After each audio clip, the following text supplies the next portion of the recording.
आजची आपली रेसिपी आहे उपमा. उपीट म्हणतात, नाश्ता सेंटरवरती वगैरे उपमा मिळतो, पण घरी बनवलेला उपमा एकदम अप्रतिम लागतो. मी दाखवलेल्या पद्धतीने तुम्ही एकदा उपमा बनवून बघा, खूपच चविष्ट लागतो. नक्कीच याआधी तुम्ही या पद्धतीने बनवून नसेल खाल्ला तर झटपट होणारा चविष्ट असा हा उपमा एकदा नक्की बनवा आणि मला कमेंट्समध्ये जरूर सांगा तुम्हाला ही रेसिपी कशी वाटली. तर त्यासाठी आधी आपण घेणार आहोत 1 कप रवा. बारीकवाला रवा घेतला आणि रवा आता आपण एकदम मीडियम टू लो फ्लेमवरती मस्त असं थोडा भाजून घेणार आहोत. रवा भाजताना आपल्याला यामध्ये तेल किंवा तूप वगैरे काही घालायची गरज नाही आहे. फक्त असाच आपण हा ना रवा हलकासा भाजून घेणार आहोत. गॅसचा फ्लेम एकदम लोवरती ठेवला आणि फ्लेमवरती पण असं थोडा थोडा सतत हलवत आपण हा रवा जो आहे भाजून घ्यायचा आहे. मस्त खमंग असा रवा भाजला गेला पाहिजे आणि एकदम डार्कही कलर करायचा नाही, कलरही जास्त चेंज झाला नाही पाहिजे आणि रवाही पूर्णपणे कच्चापणा निघून गेला पाहिजे इतपत असं आपल्याला भाजायचं आहे. तर रवा बघा आता आपला भाजला गेला आहे. गॅस बंद करून या रव्याला एका प्लेटमध्ये मी काढून घेतलं आहे. त्यानंतर सेम पॅनमध्ये मी 2 चमचे तेल घेतलं आहे मोठं आणि अर्धा चमचा राई घातलेला आहे. राई थोडीशी तडकली का यामध्ये ना 1 चमचा उडदाची डाळ घालायची. उडदाच्या डाळीमुळे जेव्हा उपमा खातो ना खूप छान टेस्ट येते, तर नक्की एकदा घालून बघा.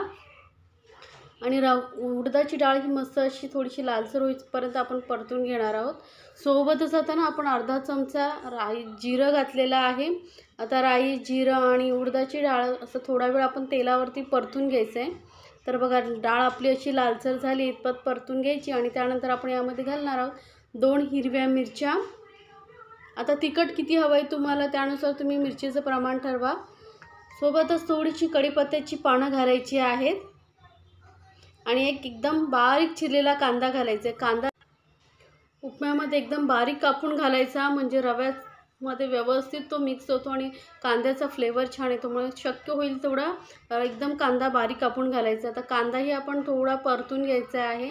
गॅसचा फ्लेम एकदम लोवरती ठेवलेला आहे. लो टू मिडियम फ्लेमवरती आपण कांदाही व्यवस्थित बघा परतून घेतल्यानंतर 1 चमचा मी इथे आलं लसूण पेस्ट घातलेली आहे. आलं लसूण पेस्टचंही पूर्ण कच्चेपणा जाईपर्यंत आपण कांद्याबरोबर परतून घ्यायचं आहे आणि मस्त असा खमंग असा सुगंध येईपर्यंत आपण परतून घेणार आहोत आलं लसूण पेस्टचा. तर आता सर्व आलं लसूण पेस्ट आणि आपले कांदाही व्यवस्थित परतून झाला आहे. तर यामध्ये आता आपल्याला घालायचं आहे पाणी. तर आपण रवा घेतला आहे त्याच्या 2.5 पट पाणी घालणार आहोत. तर इथे मी पाणी घातलेलं आहे 2.5 कप, म्हणजे रवा 1 कप आणि 2.5 कप पाणी घालायचं आहे. यामध्ये मी काही भाज्या उकडून घेतल्या होत्या त्याचंही पाणी घातलेलं आहे सुरुवातीला.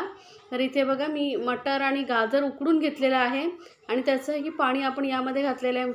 आणि आता घालूया चवीनुसार मीठ आणि थोडीशीच घालायची साखर. 1 छोटा चमचा आपण यामध्ये साखर घालायचं आहे आणि अर्ध्या लिंबाचा रस घालायचा आहे. त्यामुळे फ्लेवर खूप छान येणार आहे उपम्याला, मस्त असं तिखट चटपटीत. आणि आपल्या उपम्याची टेस्ट वाढवण्यासाठी यामध्ये आपण घालतो आहे 1 चमचा तूप. तर तूप नक्की घालून बघा आणि या पद्धतीने उपमा बनवून बघा, खूपच चविष्ट लागतो. आता मस्त पाण्याला उकळी आल्यानंतर यामध्ये घालायची कापलेली कोथिंबीर आणि आपण जो रवा भाजून ठेवला होता तो थोडा थोडा असं घालायचं आहे आणि मिक्स करत राहायचं आहे म्हणजे त्याच्या गुठळे होणार नाहीत. त्यामुळे शक्य लक्षात ठेवा एकसाथ पटकन रवा घालू नका. असं मिक्स करत आपण त्याच्या गुठळे होऊ नये याची काळजी घ्यायची. आणि गरम दूध पाण्यामध्ये घातल्यामुळे गुठळ्या होत नाही, कारण रवाही गरम असतो, भाजलेला होता, त्यामुळे पटकन अशा गुठळ्या होत नाही. आता याला झाकून आपण फक्त 2 मिनटं शिजवून घेणार आहोत. तर साधारण 2 मिनटानंतर बघा मस्त असा उपमा आपला तयार झालेला आहे. छान पूर्ण पाणीही रव्याने शोषून घेतल्याने पूर्ण मस्त एकदम मऊसूद असा रवा तयार झालेला आहे उपमा. तर या पद्धतीने नक्की बनवून बघा, खूप छान मऊ असा उपमा होतो. अजिबात असं कडक वगैरे होणार नाही लवकर कितीही ठेवलात तरी. तर मस्त असा हा चविष्ट उपमा बनवा आणि जर रेसिपी आवडत असेल तर चॅनलला लाईक, कमेंट्स आणि सबस्क्राईब करायला विसरू नका.